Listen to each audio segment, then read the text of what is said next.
Jean Harlow was the original blonde bombshell. Would you be shocked if I put on something more comfortable? Jean Harlow is the first actress from film that we see on the cover of Life magazine. She's become this icon of the blonde bombshell. Jean Harlow is an icon. She created that look. She put blonde actresses on the map. Entree. It means come in and French. I don't spill my French till I'm leaving. Jean Harlow initially found fame playing the vamp role, but over her career, she began to show the real depth of her talent. She represented something that had never been shown on the screen before. She wasn't just this vixen. She had comedic chops, she could really act. She was said to be very sweet in real life, and we were starting to see more of those sort of sweet roles coming up for her. In a career that lasted just 10 years, Harlow forever left her mark on Hollywood. He wouldn't approve of me either if he knew what I really liked. Following her were a lot of other stars who tried to do the same, nothing like as successfully.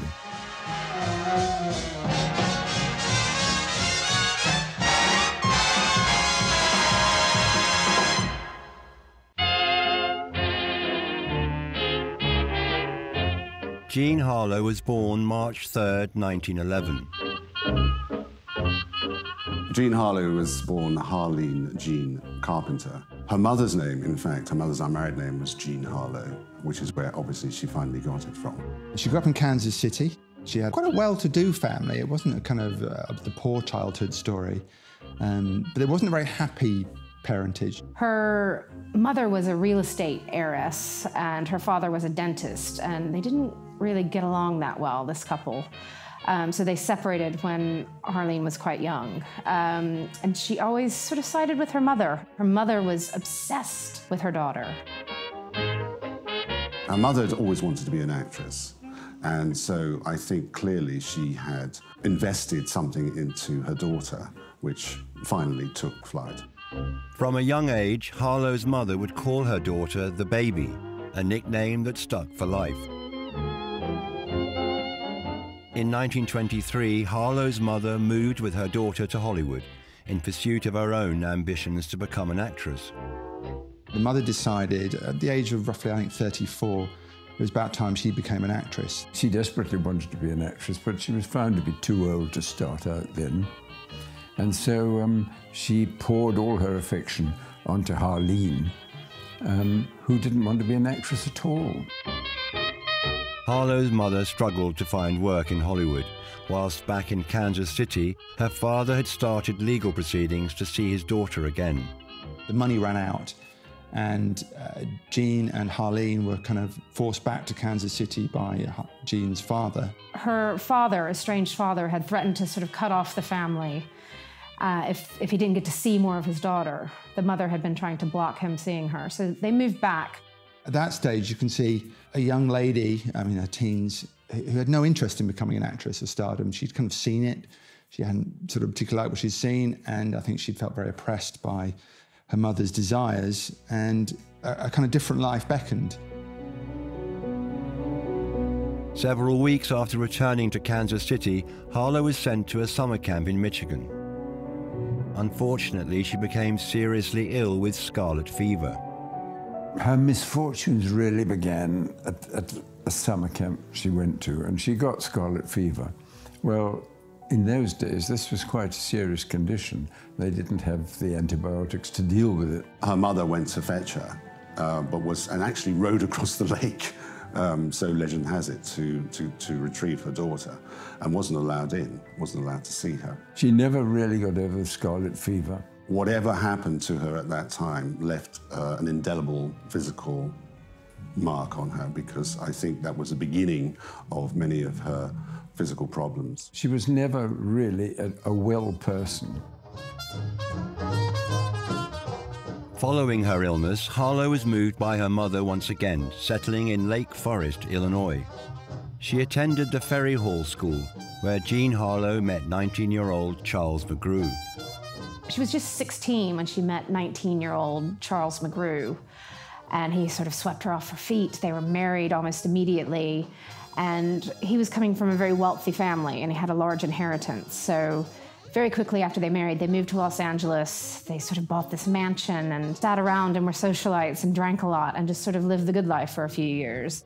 She was introduced, when she went back to LA, to all sorts of parties and became what she wanted to be, was a sort of a high-class girl. The problem was that because Chuck McGrew was so rich, that neither of them had to work. They lived an enjoyable life, but purposeless. They obviously both drank rather too much. And inevitably, what happened was that the marriage just sort of foundered on the rocks. It was a short-lived marriage. They only stayed married about 3 years. In Los Angeles, Jean Harlow had become friends with aspiring actress Rosalie Roy.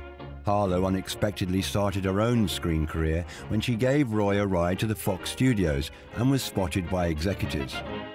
Jean Harlow, still Harleen at that point, takes her friend, drives her to an audition, and I imagine didn't sort of stay in the car. You know, the story sort of goes that the executives discovered her in a car. I think she probably went in and waited and was in some kind of way available for executives to see. And by then, you know, she kind of matured into, to a certain extent, the kind of the blonde bombshell that was to come.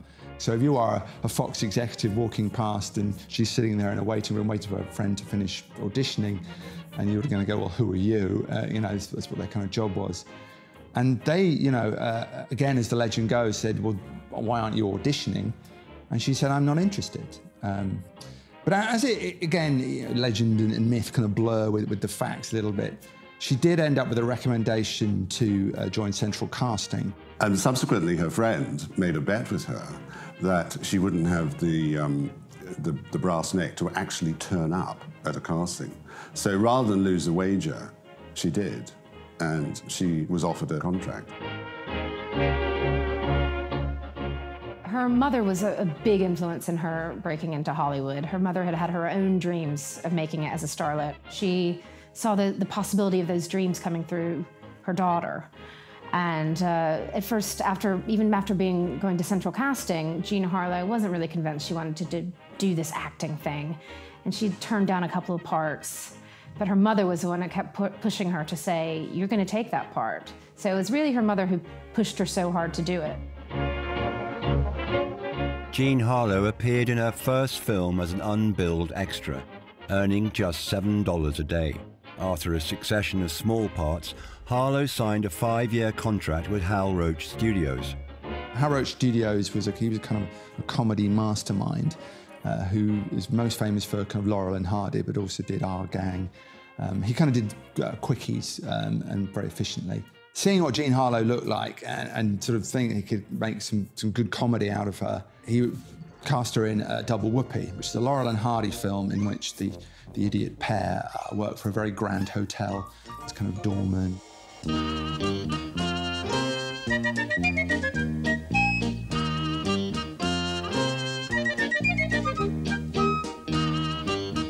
This is quite significant because she gets quite a lot of screen time. It's not just a walk-on. She gets quite a lot of screen time as a sort of socialite who emerges from a limousine in quite a flimsy outfit, actually.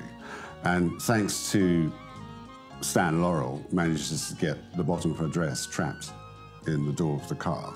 So as she walks away, it rips away from her legs.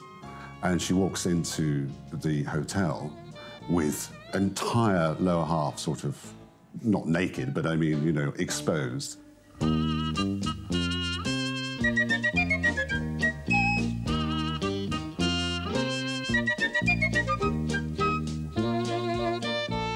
So from her very first major appearance, she's presented as a sex symbol, as a very sexy girl. Certainly gives you a small prelude to maybe how Jean Harlow would be used and considered and valued by Hollywood. Jean Harlow starred opposite Laurel and Hardy in 2 further films. In the end, she wanted to get out because, you know, if you're working with Laurel and Hardy, it's Laurel and Hardy everybody wants to see, not you. And so she had little parts that were not very wonderful. And she wanted her contract torn up. And strangely enough, Hal Roach was good enough to tear it up in front of her. He said, okay, if you don't want to continue, I don't mind, and he tore her contract up.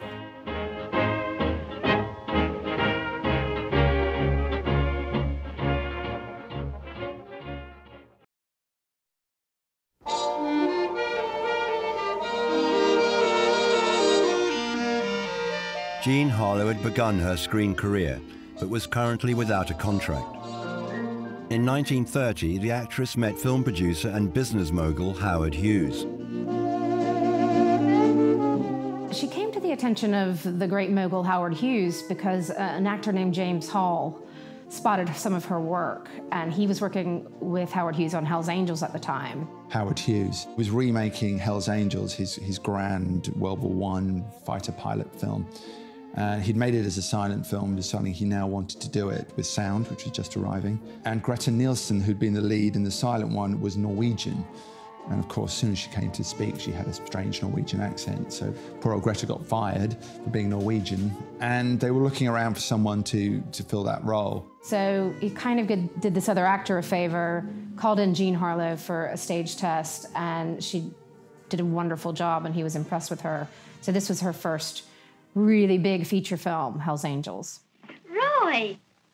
Helen! Oh, terribly sorry. Mother's full shopping. I simply flew. My, isn't it hot? You shouldn't have hurried so. Oh, but I wanted to. Roy, you've no right to look so cool. I'm broiling. Theo. Yes, you are, aren't you? No, not one. Well, you're so marvelous, I hardly dare. Oh, silly. Hell's Angels was a huge hit and did well at the Oscars. And what's interesting, if you look back at the film, she was slammed for her performance. And during the reviews, I think Variety beautifully wrote that nobody's ever star possessing what she's got. In other words, it didn't matter. She just had va-va-voom straight away.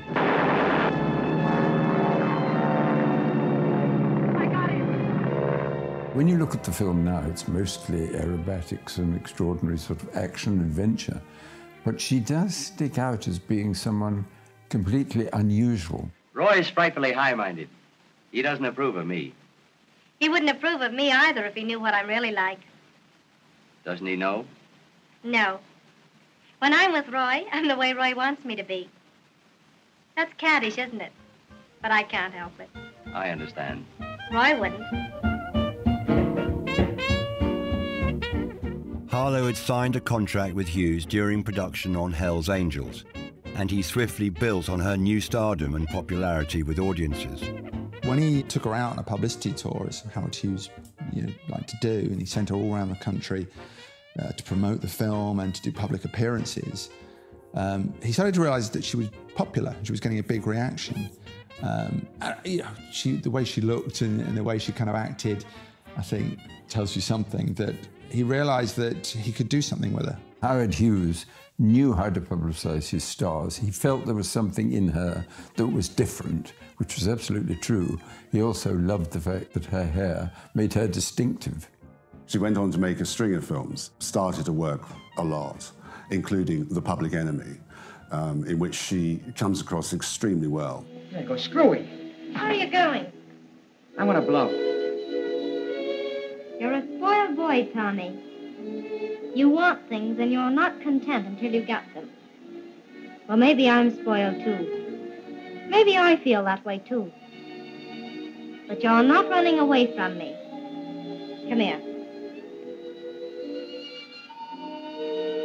Public Enemy, again, a big success with the public. They really rated her, but critics weren't so kind. And basically it's all down to her looks. She was this sort of blonde bombshell, the original blonde bombshell.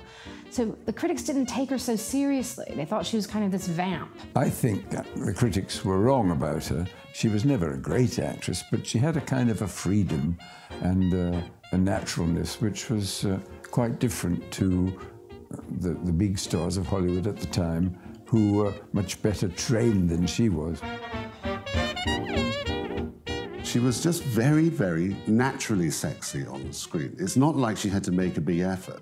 And I think that made her extremely attractive to audiences. Although Jean Harlow's enigmatic performances were drawing in large audiences, there was some concerned cinema goers. What's kind of interesting, I think, certainly for her career, the span of it, is that it happened sort of pre-Hays Code coming in properly. And so actually her screen roles are very sexualized and very sort of enticing. One of the reasons for the Hays Code coming into operation was Jean Harlow. And in many of her films, the censor demanded cuts. In 1931, Harlow starred in Platinum Blonde, the actress's signature film. As a special favor to me, you won't print that story, will you? Please? You know something, lady? If you sold life insurance, I'd go for a policy in 60 seconds. Oh, thank you. I knew you'd understand. She was cast in Howard Hughes' 1931 film called Gallagher, but he wanted to capitalize on this starlet he had, so he retitled it Platinum Blonde, because that was her trademark. She sometimes denied that she dyed her hair, but I think it came out later from people who knew her that, yes, she was using bleach, she was using Clorox, she was using soap flakes, ammonia, but she had this one-of-a-kind hairstyle on screen. She was the Platinum Blonde, and at the height of her fame, there were thousands of American women trying to copy her hairstyle. Dexter, is there any finishing school we could send him to? Yes, Sing Sing. Oh, just the same. He's going to be a different person when I get through with him. When you get through with it. Yes, it's going to be a very interesting experiment. To make a gentleman out of a tramp. Exactly. Now, Anne, you'll remember how much it cost to get rid of that baseball player. You don't seem to understand that this one's different. He has brains. What about me, Anne? You? Oh, don't go serious on me, Dexter. Howard Hughes had an eye for a Hollywood lady, you know. And he had an eye for a product, and I think he saw in the young Jean Harlow almost a brand he could make, almost a kind of a defined idea of something. Howard Hughes was a master of propaganda and promotion as well as being a filmmaker. And he did the unusual thing of sending her out on tour and creating a kind of competition. $10,000 for anybody who could turn up and who had more or less matched the color of her hair. $10,000 in 1931 is a huge amount of money. Nobody could do it. Up until that point, nobody had quite realized how good she was at comedy. She was actually quite a gifted comedienne. You mean you'd like to have me live here in your house? Sure, we can have the whole left wing and be all by ourselves all the time. Oh, we could have the whole left wing. Well, would that be room enough for us? Oh, darling, of course. If it isn't, there are 6 rooms and 2 baths, but if that isn't enough, Mother will give us the blue room, I think. Well, Mother would give us the blue room. You haven't a red room, have you? Well, bless her heart. Wouldn't that be nice? Well. She's presented as a star in that film. She looks every inch a star. They give her the most extraordinarily beautiful gowns and show off her luminous skin. And she rises to the occasion. At the end of 1931, Hughes loaned Harlow to MGM to star in their gangster film, The Beast of the City. On set, Jean started a romance with an assistant producer on the film, Paul Byrne. Being loaned out by one studio to another was common practice, and she was loaned out to a local gangster film for MGM. But through that, she met Paul Byrne, who was sort of a second to Irving Thalberg there. He was kind of his assistant. And Byrne clearly fell head over heels for her. The light of Jean Harlow kind of really sort of dazzled him. And he then went to Mayer and sort of said, look, you've got to spend the money. We've got to have this girl on our team. She's got to be part of MGM. And Mayer just went, she's not an MGM girl. You know, she's wrong. He liked more innocent American sweetheart types, which already clearly, you know, she was, what, barely 21, but she clearly wasn't. At first, they were a little reluctant. They didn't want to deal with Howard Hughes buying out her contract. But he persisted, and by 1932, Irving Thalberg signed this deal that brought her over to MGM, and that was a big boost to her career. It gave her a chance to play some different kind of roles. Harlow and Byrne married soon after her new contract was signed. It's rather ironic that the first major film she made for them was called Red-Headed Woman, and it was in fact the first, and probably the only film she made with a red wig, so in fact it covered her legendary platinum blonde looks. It was an absolute classic role for her. She was a homewrecker. She was the ultimate bad girl. It was very, very sexy. It's quite a lively role for her. And also it's pre-code Hollywood, so she's wearing some provocative outfits, but not just the sex symbol, also quite funny. I think until Red-Headed Woman, she'd kind of been a supporting role, mainly. You know, there were big hits, but she hadn't yet sort of stepped up and become a star in her own right. And she began with Red-Headed Woman a very fertile period with MGM, where she would become, you know, a succession of films, a big star.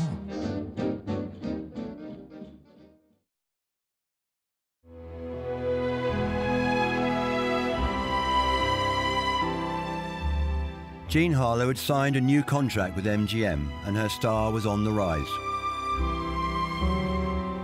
In 1932, while shooting the film Red Dust, Harlow suffered a personal tragedy. While Jean Harlow was shooting Red Dust, there was a big scandal that erupted because her husband of only 2 months, Paul Byrne, was found dead in their house in Benedict Canyon with a shot to the head. It's still a mystery today. It was ruled officially a suicide, but there was a very strange note left by the bed, and there's still speculation. Did he kill himself? If he did kill himself, why? And there's kind of various sort of theories, but I think the reality is that it turned out he did have a common law wife.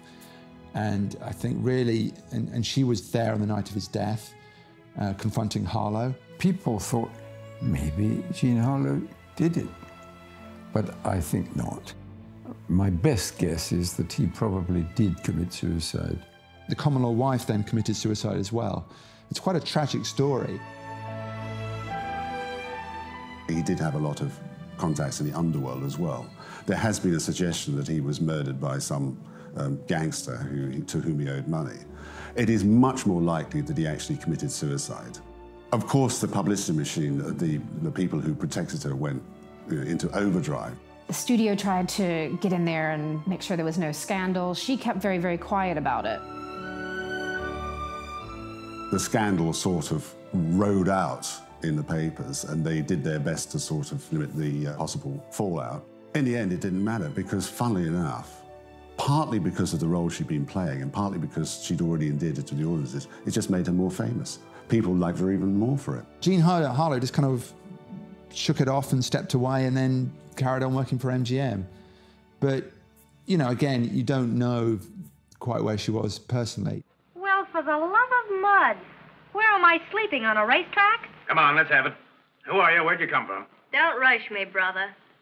I'm Pollyanna the Glad Girl. I see.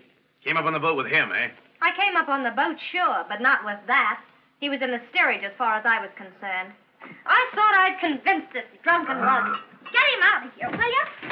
Red Dust turned out to be not just a big box office success, but actually a really good film. It put her in a position where she was sexy and funny, but deeply romantic. I mean, there's a real streak of romance running through this film, but it's also set in a sort of outlandish place in the jungle, so it had exotic locations as well.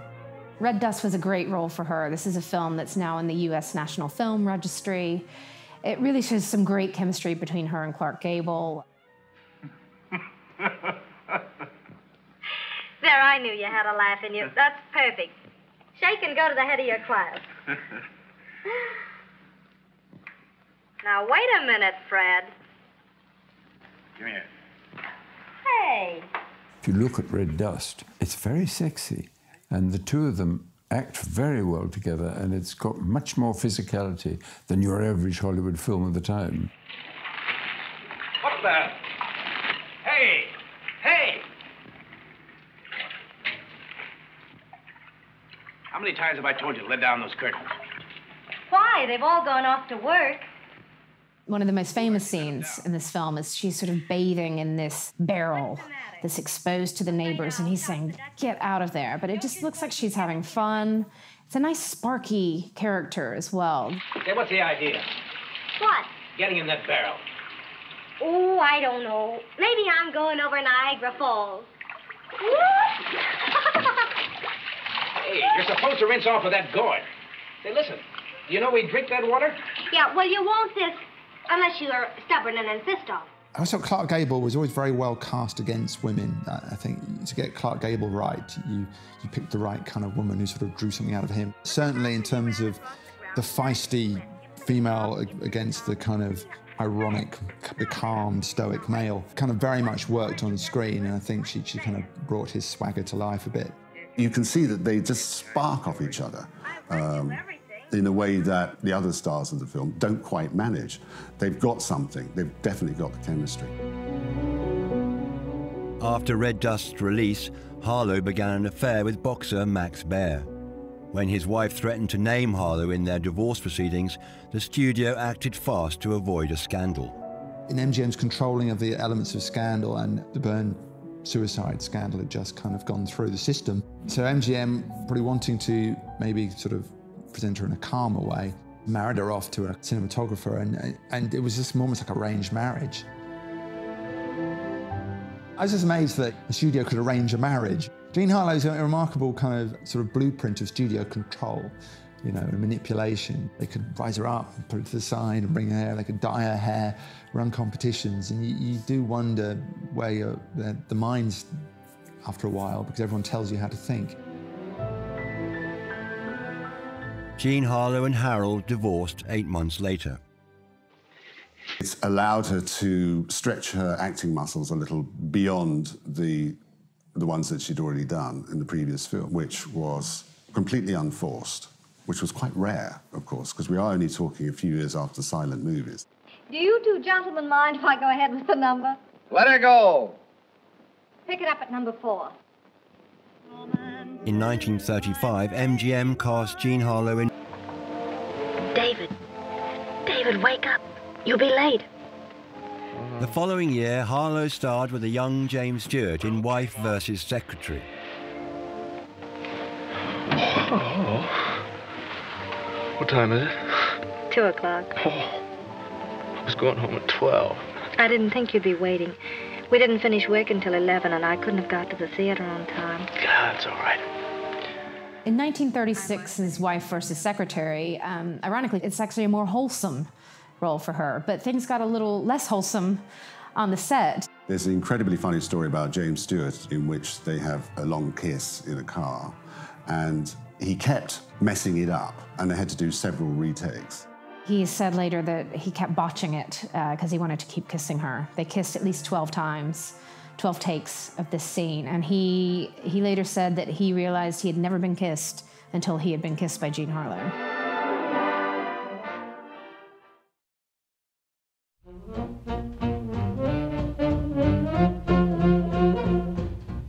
Jean Harlow had become one of MGM's most popular and profitable stars. It was a very bad time for the studios in the late 30s, there was no doubt about that. And Jean Harlow was one of the few people who really kept MGM going, because she had success after success, even though the critics didn't much care for her performances sometimes. There was something about her that the public adored. If it hadn't been for her, MGM might well have gone bankrupt.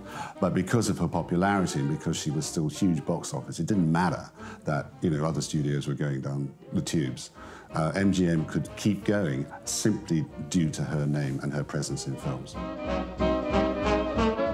Mayer had not wanted her because he felt she was wrong for MGM, but I think she really did click. She was melodramatic, but she made these quite sort of daring relationship films, and she was kind of funny and exciting without having to be brazenly a comedienne, and she did keep MGM going. Anything, mademoiselle? Harlow had another hit when she starred in the title role in Susie. Ingenuity. Yes, mademoiselle. Do you know something, Barman? No, mademoiselle. Frenchmen are not the romantic fellows I thought they were. Yes, mademoiselle. I'm told that they have to toss a coin to find out whether or not they'll dance with the girl. They can't decide things like that with their own heads. Ah, but in America, Barman, did you know in America when you want ham and eggs or hotcakes or a baby, you simply go to a store and put a nickel into a slot machine. Did you know that, Barman? Yes, monsieur.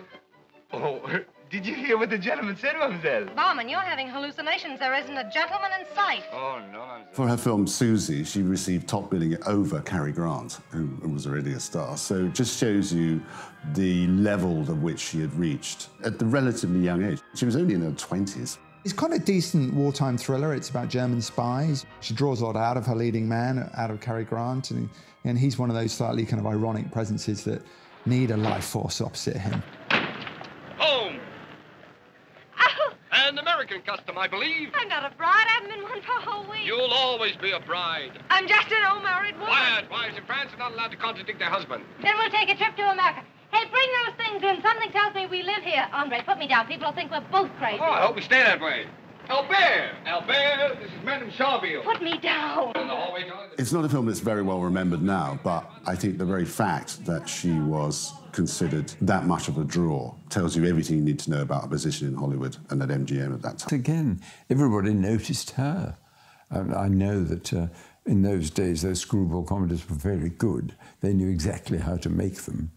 Even so, it was Jean Harlow who made that film a big success as much as anybody else in the cast. Although she lit up the screen, Jean Harlow still struggled with poor health, which was increasingly deteriorating. In 1937, she starred in the comedy Personal Property. Haven't we met somewhere before? No, we have not. Very foolish of us, wasn't it? That is a matter of opinion. Your face seems strangely familiar to me. So do your manners. By the time she came to her making her last films, she really was ill. Sometimes they had to stop the shoot for a few days because of that. And she was getting fatter, puffy in the face, and was quite clearly not right. Her final completed picture was Personal Property, opposite Robert Taylor. The shift in her performance is subtle but noticeable. She plays another socialite, we think, a very, very rich lady, we think, at the beginning. In fact, she turns out to be completely broke. But it's a softer film, it's a romantic film. It allows her to be really vulnerable. It's actually rather a lovely film. Trees, And the bees, the breeze, the birds. the herds. Your move. Oh, if this could just go on forever. I'm afraid Clara would sweep us up. Oh, now you've ruined it. Well, all good things have to come to an end, you know that. Is that original? No, but it's true, fortunately. You think this is just the beginning of something. This is just a career that's sort of getting into full froth, you know, full spade. And the health issues then would very sadly take over. Jean Harlow's health continued to fail, and she began to find promotional activities difficult. In 1937, she traveled to Washington to take part in Franklin D. Roosevelt's fundraising March of Dimes. It was physically taxing for her. I mean, not just the traveling, but the actual event itself. She contracted influenza during the course of that time and had to be taken care of. William Powell left a film set in order to be able to be with her. He was very concerned about her health. He had been for some time. She was, in fact, due to start shooting a new film, Saratoga, which was delayed until she actually became fit. There's one scene where she's playing a character that's supposed to have a fever, and they said she looked too bad to shoot this scene. She was so feverish looking. But, you know, she's a 26-year-old young woman. Everybody thinks, oh, she'll be fine. But it gets worse and worse. They take her to the hospital finally. It emerges her kidneys are failing. And just a shock to everybody around her. You know, especially her boyfriend, William Powell, is in the hospital with her thinking, oh, she's going to get better. At that time, 1937, there was no real cure. There was nothing they could do about it. The treatments were fairly primitive. And she died at the extraordinarily early age of 26. You almost can't imagine the shock when one of Hollywood's biggest stars dies at age 26, very suddenly. James Stewart said it's like every studio went quiet when the news came out, and there was like sort of a minute's silence. When she died, it was an enormous funeral. Everybody from Hollywood went. William Powell, who really did love her, was absolutely distraught. MGM Studios did the unprecedented thing of closing the studio for the day. MGM arranges for this beautiful tombstone to say, "Our baby," because that was her nickname, had been since she was a little girl, the baby. And, you know, sad she was almost still a baby when she died. Due to public demand, MGM finished production on Saratoga, and the film was released less than 2 months after her death. For your information, I'm marrying Hartley Madison because I love him. Carol, this is Duke. You can level with me, honey. I don't know what you're talking about. Don't try to pretend to me that Frank Creighton's daughter has fallen for a Wall Street chump. A Wall Street chump? Where would you racetrack people be if it went for the word chump? You would win any argument. Call someone a chump and it proves you're his superior. You, a fly-by-night bookmaker, calling a member of one of the most important families in America a chump. A man who could buy and sell 20 petty gamblers like you with his small change. I suppose you'd marry him if he didn't have a quarter. I prefer him that way. Now open that door. MGM had planned to continue Saratoga, but by replacing Jean Harlow with another actress after her death. There was such public outcry that people wanted to see Jean Harlow's last film that she had been making, so they used it with 2 or more body doubles, some in different close-range shots, some in long-range, some overdubbing. This has become, of course, a great film buff's game, is to spot the scenes in which Harlow is really there and the ones which are the doubles. Actually, it's not hard at all, because the devices they use were fairly primitive. They have girls dressed like her at the racetrack, holding binoculars up to their eyes. There's a scene where she never turns to the camera. She's shot from behind. All these are doubles. But the film was completed, and what do you know? It was a huge success. It was another great success for her, even though she wasn't there anymore. It was a huge box office success. It was MGM's second highest grossing film of that year.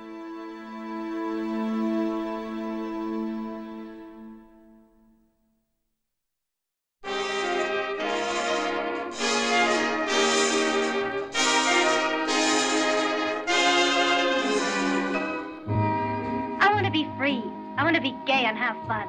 Life's short, and I want to live while I'm alive. It's amazing to think that Jean Harlow was only 26 when she died, because she had made such a huge impact in Hollywood. She made 36 films in just 10 years, and some great films. I would have loved to see what she would have done in her 40s and 50s with some different material. If she'd carried on, I think maybe we would regard her in the same terms as we do Monroe. We missed out on maybe a different kind of Jean Harlow.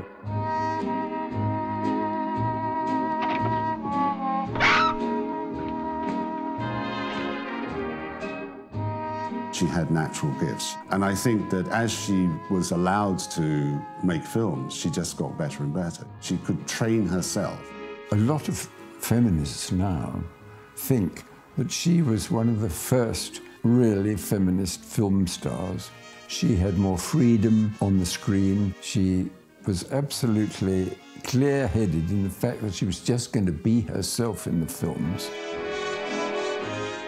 A woman that had a more varied career and could have had an even longer career with more varied roles in future had she not tragically died so young.